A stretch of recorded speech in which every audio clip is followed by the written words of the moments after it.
णमियूणवढ्यमाणं परमप्पाणं जिणन्ति शुद्धेन गोच्छामिरयणसारं सायारण्यार्घं मीणम्। बोलिए श्री खजराट वासुपूज्य भगवान की जय। आचार्य श्री कुंद कुंद स्वामी की जय। हम सभी बड़े सौभाग्यशाली हैं जो हमें आचार्य कुंद कुंद स्वामी का महान ग्रंथ रयण सार के अध्ययन का अवसर मिल रहा है। हम सभी प्रतिदिन दो गाथाओं का प्राकृत भाषा की दृष्टि से अर्थ समझने का पुरुषार्थ करते हैं। आज क्रमशः गाथा क्रमांक 122 और 123 का अर्थ देखेंगे। ये दोनों गाथाएं पूर्व के प्रकरण से ही आगे बढ़ रही हैं। कल के वीडियो में आपने बहुत कुछ समझने योग्य बातें सुनी, समझी और आपने अपनी कॉपी में नोट भी किया होगा, क्योंकि व्यवहार नय और निश्चय नय की दृष्टि से रत्नत्रय का स्वरूप क्या है उसको जाने बिना कोई भी जीव इस संसार से पार नहीं हो सकता है, ऐसा आचार्य कुंद कुंद स्वामी ने कहा था। अब हम आगे चल रहे हैं। भव का बीज क्या है इसकी चर्चा प्रारंभ हो चुकी है। कौन कौन सी चीजें हैं जो भव को तारने वाली हैं, लेकिन गड़बड़ हो जाए तो वे ही भव के बीज हो जाती हैं। ये सब हमें इन गाथाओं में और आगे भी बहुत अच्छे प्रकरण आएंगे, वो सब देखने और सुनने को समझने को मिलेंगे। चलिए प्रारंभ करते हैं। गाथा क्रमांक 122 उच्चारण। वय वय गुण शील शील परीसः जयम परीसः जयम। वय गुण शील परीसः जयम, ये पूरा एक समासित पद है। च चरियम चरियम तवम तवम छडावसयम छडावसयम। झाणझयणम झाणझयणम। सव्वम सव्वम सम्वीणा सम्वीणा जान भववीयम भववीयम। वयगुणशील परीसः वयगुणशील परीसः जयं च चर्यं तवं छडावसयं जयं च चर्यं तवं छडावसयं। झाणझयणं सव्वं झाणझयणं सव्वं सम्वीणा जान भववीयं सम्वीणा जान भववीयं। बहुत अच्छी और स्पष्ट गाथा है। चौथा चरण देख लीजिए। सम्वीणा जान भववीयम। सम्वीणा सम्यक दर्शन के वीणा बिना, सम्वीणा सम्यक दर्शन के बिना, जान जानो, भववीयम भव का बीज। सम्यक दर्शन के बिना ये सारी चीजें भववीयम भव का बीज है, ऐसा जान ऐसा जानो। एकदम स्पष्ट हो रहा है। कल की गाथा को भी ले लीजिए, उसमें बताया गया कि सम्यक दर्शन की विशुद्धि के बिना या सम्यक दर्शन की विशुद्धि से जो विहीन है उसके लिए ज्ञान और तप भव का बीज है।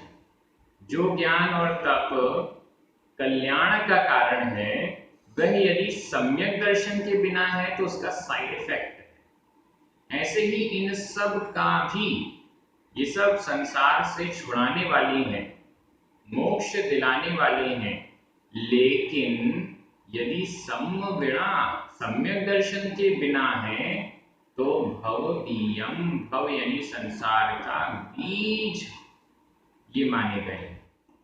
जान शब्द यहाँ पर विधि एवं आज्ञाकार मध्यम पुरुष का एक वचन का क्रिया रूप है। जान जानो, तुम जानो। क्या जानो सम्यगुणा, सम्यक दर्शन के बिना सब कुछ भव्यम, भव बीज है, सबम शब्द भी है, सबम सब, भव्यम, भव यानी संसार का, बीयम बीज, संसार का बीज है। क्या क्या चीजें संसार का बीज हैं? ऊपर चलें। वय गुण शील परिसहजयम। वय, वय मतलब व्रत, अणुव्रत और महाव्रत दोनों ले सकते हैं। वैसे तो अणुव्रत और महाव्रत ये मोक्ष के कारण हैं। सभी शास्त्रों में व्रतों को मोक्ष का कारण बताया है, चारित्र को मोक्ष का कारण बताया है, ध्यान को मोक्ष का कारण बताया है। लेकिन यदि सम्यक दर्शन से सहित है तो ही वह व्रत, अणुव्रत या महाव्रत मोक्ष का कारण है, अन्यथा नहीं। सम्यक दर्शन के बिना अगर किसी ने महाव्रतों को धारण किया है तो वह मोक्ष जाने वाला नहीं है। ये तो संसार का बीज है। आगे चलते हैं, कल की व्याख्या ध्यान रखिएगा, उसके बाद फिर आगे चलिएगा। आज कुछ और अच्छी बातें आपको मिलने वाली हैं। गुण, गुण से तात्पर्य मूल गुण और उत्तर गुण। श्रावक की दृष्टि से भी अष्टमूल गुण लिए जा सकते हैं, और मुनियों की बात चल रही है तो उनके 28 मूल गुण, और बाकी फिर उत्तर गुण अनेक प्रकार के संभव हैं। अलग अलग आचार्य उपाध्याय और साधु परिनिष्ठि के अलग अलग मूल गुण होते हैं, उन सबको आप यहाँ पर ले सकते हैं। शील, शील, शील से यहाँ तात्पर्य ब्रह्मचर्य। ब्रह्मचर्य का पालन करने वाला भी निश्चित रूप से मोक्ष जाता है, लेकिन सम्यक दर्शन के बिना यह शील भी संसार का बीज है। बड़ा सुंदर बीज है, बड़ा अच्छा पेड़ निकलेगा, पुण्यशाली होंगे जो व्रतों का पालन करके जिनका संसार बढ़ रहा है, बड़े पुण्यशाली होंगे। मूल गुणों का पालन करते हुए भी जिनका संसार बढ़ रहा है, बड़े पुण्यशाली होंगे। ब्रह्मचर्य की साधना करते हुए जिनका संसार बढ़ रहा है, वे भी बड़ा बहुत अधिक वैभव से संपन्न होंगे। लेकिन सम्यक दर्शन के बिना वो संसार को ही बढ़ाएगा, मोक्ष को नहीं दिला पाए। ये कंडीशन हमारी है, जो कि आचार्य कुंकुम स्वामी स्पष्ट कह रहे हैं। परिसहजयम, परिसहजय 22 प्रकार के परिचय होते हैं जिनको मुनि महाराज जीत लेते हैं, विजय प्राप्त करते हैं या सहन करते हैं, वह परिचय जय है। इन परिचय जयों को करते हुए भी अगर सम्यक दर्शन नहीं है तो भवदीयम, भव का बीज है, संसार का बीज है। च और चरियम, चारित्र, चारित्र, चारित्र भी सम्यक दर्शन के बिना संसार का बीज है। तवम, तप, 12 प्रकार के तप, सम्यक दर्शन के बिना ये 12 प्रकार के तप करना भी भव का बीज है, संसार का बीज। छड़ावसयम, यहां संधि विच्छेद कर लीजिए, छड़ प्लस आवसयम, ड में छोटा आ, आवश्यम का बड़ा आ, दोनों मिलकर बड़ा आ हो गया, छड़ावसयम। छड़ यानी 6, आवश्यम आवश्यक, षट आवश्यक, 6 प्रकार के आवश्यक। मुनियों की दृष्टि से जो 28 मूल गुण हैं उनमें 6 आवश्यक होते हैं। समता संहारे, त्रुटि उचारे, वंदना जिन देव की, नित्य करें प्रत्याख्यान, प्रतिक्रम तजे तन अहमेव को। इनमें इस छड़ाला की पंक्तियों में 6 प्रकार के आवश्यक बताए हैं, जो कि आपकी स्क्रीन में दिखाई भी दे रहे हैं। सामायिक, समता या सामायिक, प्रतिक्रमण, प्रत्याख्यान, वंदना, स्तुति और एक और, ये पूरे 6 षट आवश्यक हैं। इसके बाद षट आवश्यक का पालन भी कर रहे हैं तो कि अगर सम्यक दर्शन से रहित है तो वो भव का बीज है। झाण झयणम, इसका भी संधि विच्छेद कर लें। झाण, ण में छोटा अ और अध्ययन छोटा आ, ये दोनों मिलकर बड़ा आ हो गया, लेकिन आधा ज और झ ये संयुक्त अक्षर है, और संयुक्त अक्षर से पूर्व जो दीर्घ स्वर होता है वह भी ह्रस्व हो जाता है, छोटा हो जाता है। वापस वह छोटा हो गया, झाण झयण। झाण झाण यानी ध्यान, और अध्ययनम अध्ययन, ध्यान और अध्ययन। ध्यान और अध्ययन, अध्ययन मतलब स्वाध्याय, ध्यान और स्वाध्याय भी सर्वम सब कुछ, सर्वम सब कुछ, सम्यविना सम्यक दर्शन के बिना, भवबीयम जान भव का बीज जानो। इसको ऐसे समझिए, दूसरा उदाहरण देता हूं। दवाई है, उस दवाई का यदि सही श्रद्धान नहीं है, सही ज्ञान नहीं है, सही तरीका हमें मालूम नहीं है कि कब लेना है, किस तरीके से लेना है, पानी के साथ लेना है या गुड़ के साथ लेना है, सुबह खाली पेट लेना है या भरे पेट लेना है, सुबह लेना है, शाम लेना है, कब लेना है, ना हमें उस दवाई का तरीका मालूम, ना उस दवाई के साथ पथ्य क्या है और अपथ्य क्या है ये भी नहीं मालूम, और उस दवाई पर हमें श्रद्धा भी नहीं है, तो वह दवाई फायदा देने की जगह, रोग को दूर करने की जगह निश्चित साइड इफेक्ट करेगी ही करेगी। निश्चित रोग को घटाने की जगह रोग को बढ़ाने का काम करेगी। वैसे ही ये सब भी देख लीजिए, व्रत, गुण, शील, परिचय, चारित्र, तप इत्यादि, ये सब अगर सम्यक दर्शन के बिना है, सम्यक दर्शन का मतलब क्या, सम्यक दर्शन के साथ ये सारी क्रियाएं सम्यक हो जाती हैं, और सम्यक दर्शन के बिना ये सभी क्रियाएं सम्यक होते हुए भी मिथ्या ही रहती हैं। फिर से बोलता हूं, सम्यक दर्शन के साथ ये सभी क्रियाएं सम्यक हो जाती हैं, और सम्यक दर्शन के बिना ये सभी सम्यक होते हुए भी मिथ्या ही रहती हैं। चारित्र का पालन जैसा होना चाहिए, जैसा जिनेंद्र भगवान ने कहा वैसा ही हो रहा है, लेकिन सम्यक दर्शन के साथ है तो वह सम्यक चारित्र है, और सम्यक दर्शन से रहित है तो वह चारित्र सही होते हुए भी गलत है, मिथ्या है। ऐसा हमें समझना चाहिए। सम्यक दर्शन की भूमिका, सम्यक दर्शन का महत्व यहाँ पर स्पष्ट किया जा रहा है। एक और उदाहरण लेते हैं। सम्यक दर्शन को आप मानिए 1 और बाकी सबको मानिए 0। 1 के रहते हुए ही 0 की कीमत है। 1 के बिना कितने भी 0 लगा दीजिए कोई कीमत नहीं है। ये तो आपको समझ में आ गया होगा। लिखिए अपनी कॉपी में 1 और उसके बाद 0 लगाइए। पहला 0 लगाया तो हो गए 10, कीमत है वो 0 की। दूसरा 0 लगाया तो हो गए 100, तीसरा लगाया तो 1000, चौथा लगाया तो 10,000, पांचवा लगाया तो, ऐसे बढ़ाते जाइए। जितने 0 लगाते जाएंगे उतने ज्यादा वह संख्या बढ़ती जाएगी। लेकिन उसमें से 1 हटा दिया, 1 को हटा दिया, सम्यक्त्व को हटा दिया, तो जितने भी 0 हैं सबकी वैल्यू 0 ही रहेगी। सम्यक दर्शन अंक है, 1 है, और बाकी सब शून्य है। अंक के बिना शून्य की कीमत शून्य ही है।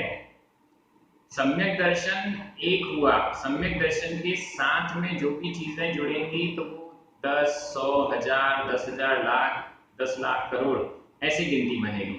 और वही 1 हटा दिया तो कितने भी 0 लगे रहे वो सब 0 ही कहलाएंगे। ऐसा हमें समझना चाहिए। यह महत्व है सम्यक दर्शन का। एक बार फिर से कह देता हूँ, इन गाथाओं का तात्पर्य आचार्य कुंद स्वामी ये नहीं कह रहे हैं कि व्रत, गुण, शील आदि का पालन ना करें। आचार्य कुन स्वामी ये कह रहे हैं कि व्रत गुणशील इत्यादि का पालन करते हुए सम्यक दर्शन का भी ध्यान रखें। सम्यक दर्शन पहले होना चाहिए और उनके साथ में ये व्रत गुणशील आदि होने चाहिए। ये आचार्य कुन स्वामी का तात्पर्य है। वो ये नहीं कह रहे कि जैसे क्रोध मान माया लोभ छोड़ने योग्य हैं वैसे ही ये व्रत चारित्र आदि छोड़ने योग्य हैं, ऐसा नहीं कह रहे। जैसे कषायें छोड़ने योग्य हैं वैसे ही ध्यान और स्वाध्याय भी छोड़ने योग्य है, ऐसा आचार्य कुन स्वामी बिल्कुल नहीं कह रहे हैं। ये कंडीशनल सेंटेंसेस हैं। कंडीशनल है, सम्यक दर्शन के बिना कोई कीमत नहीं और सम्यक दर्शन के साथ इनसे बड़ी कीमत वाली चीज नहीं। सम्यक दर्शन के बिना ये संसार का कारण है और सम्यक दर्शन के साथ यही कल्याण का मोक्ष का कारण है, ऐसा हमें समझना चाहिए। जैन दर्शन का जो अनेकांतवाद है, सिद्धांत है, वह कितना स्पष्ट है। वही चीज अच्छी है और वही चीज खराब है। जब मुझे भूख लगी होती है तो वह भोजन मेरे लिए सेवन करने योग्य है, अच्छा है, सुख भी प्रदान करता है। लेकिन जब पेट भर जाता है, भूख नहीं होती है, इसके बाद एक कौर भी भारी पड़ने लग जाता है, तो वही चीज अच्छी भी है और वही चीज मात्रा से बाहर हो जाए, अधिक हो जाए, कम हो जाए, टाइम बिगड़ जाए, बहुत सारी कंडीशंस हैं। एकदम एक्यूरेट कंडीशंस में, एक्यूरेट अमाउंट में, एक्यूरेट वस्तु ही हमें हितकारी होती है और इसके अलावा फिर सब साइड इफेक्ट करते हैं। अच्छे से अच्छी चीज को आप ज्यादा मात्रा में खा लें तो उसका भी हमें दुष्परिणाम भोगना पड़ता है।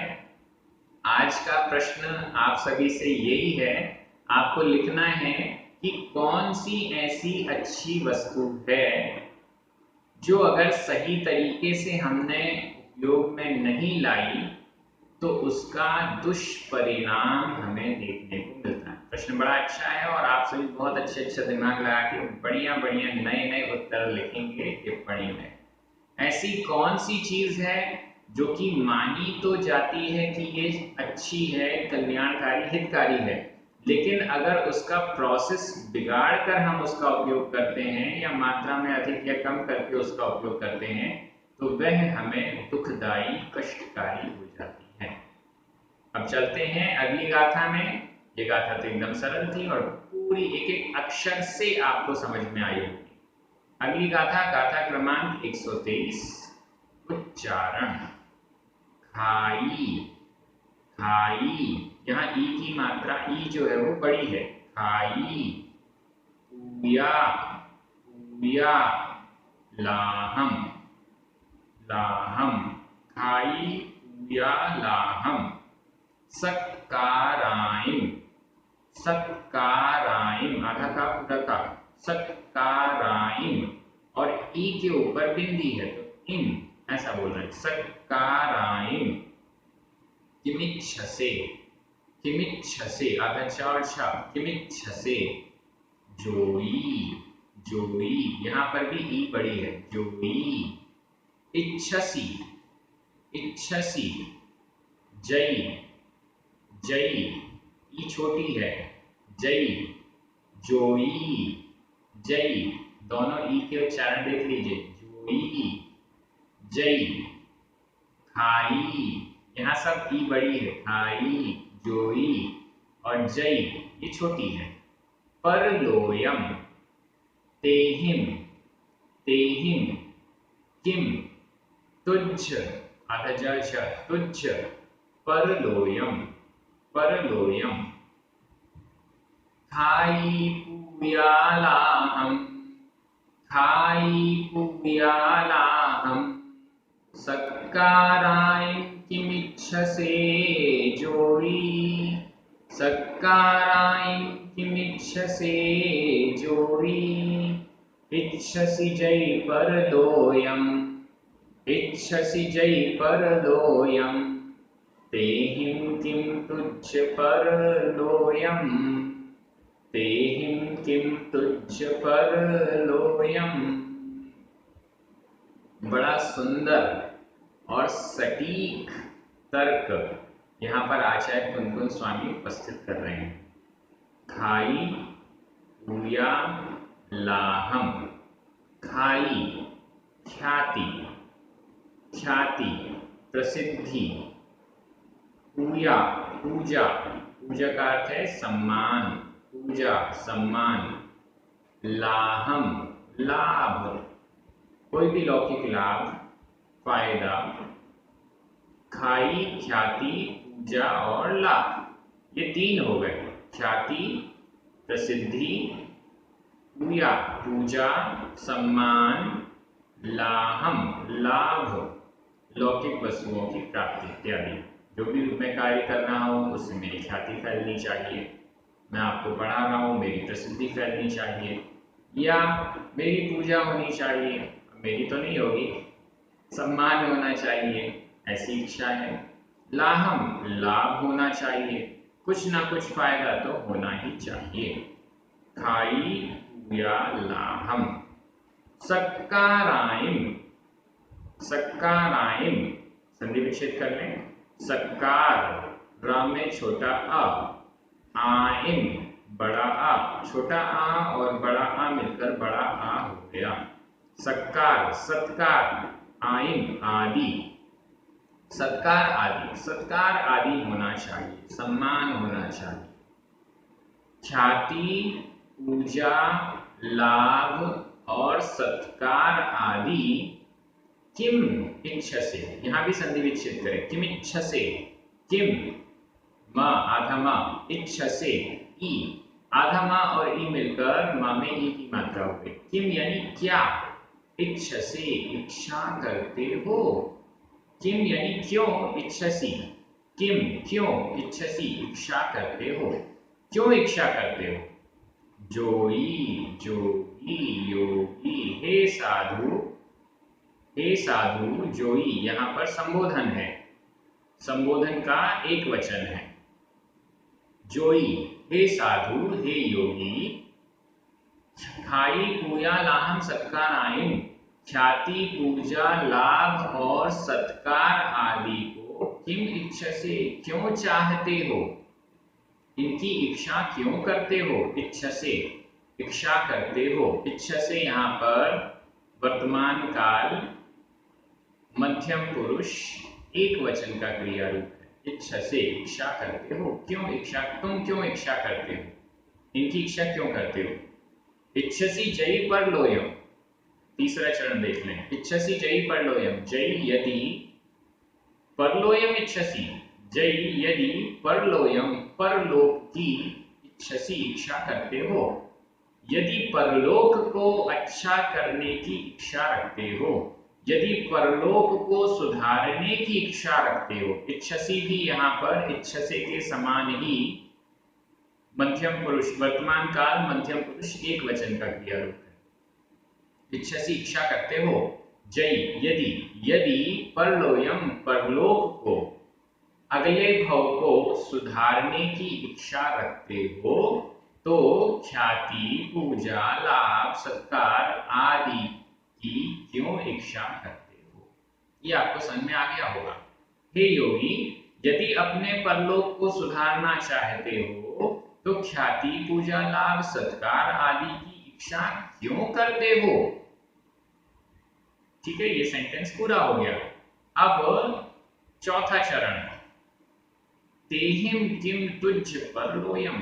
तेहिम इनके द्वारा, तेहिम इनके द्वारा, इन ख्याति पूजा लाभ सत्कार के द्वारा, किम क्या, तुझ तुम्हारा, परलोयम परलोक सुधरता है। क्या इनके द्वारा तुम्हारा परलोक सुधर जाएगा। क्या ख्याति पूजा लाभ के चक्कर में अभी पढ़ोगे तो परलोक परभव अच्छा रहेगा।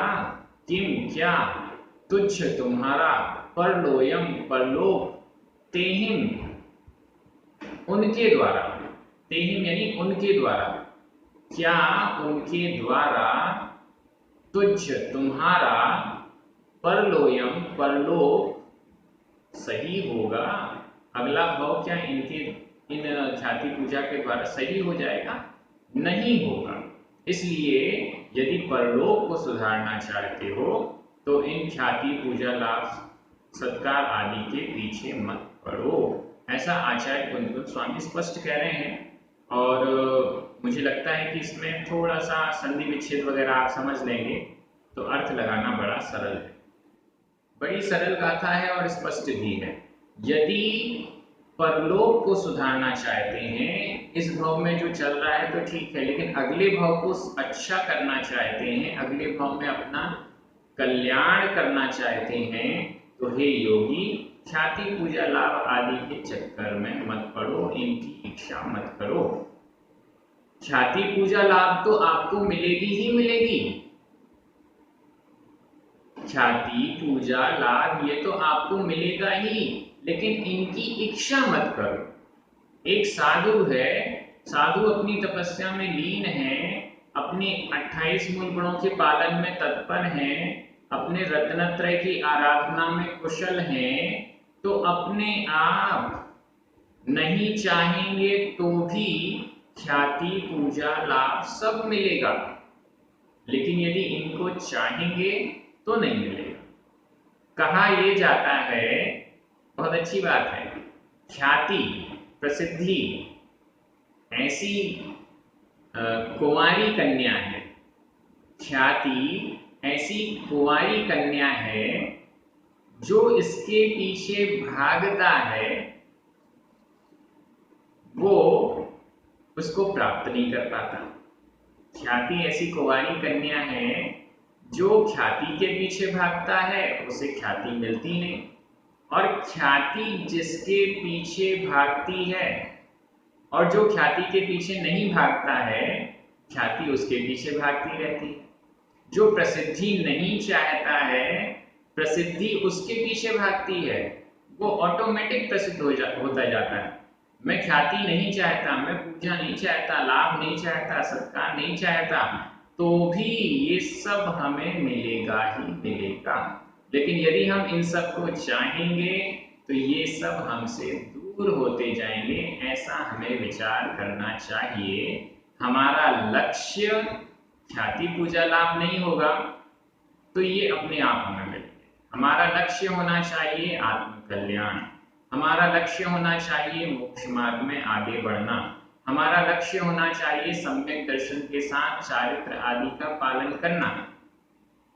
ख्याति पूजा लाभ तो अपने आप रास्ते की चीजें हैं, मिलेंगी ही मिलेंगी, जाएंगी कहाँ? आप कर्मों का नाश करके जब अरिहंत अवस्था को प्राप्त कर लेंगे तो अपने आप देवगण आएंगे और पूजा करेंगे। लेकिन हम तो पीछे पड़ जाएं कि वो एक देव आ जाए और हमारी पूजा कर ले, ऐसा यदि विचार करने लगेंगे तो कोई आने वाला नहीं, कोई पूजा करने वाला नहीं। आप सभी बहुत अच्छे से अध्ययन कर रहे हैं। दयाल सार की गाथाएं इतनी आनंददायक हैं, इतना अच्छा लग रहा है स्वाध्याय करके, चिंतन करके, इसका तो कहना ही क्या। आप सभी को बहुत बहुत धन्यवाद। पुण्यार्चकों को विशेष धन्यवाद। सभी को जय जिनेन्द्र। जिनवाणी माता की जय।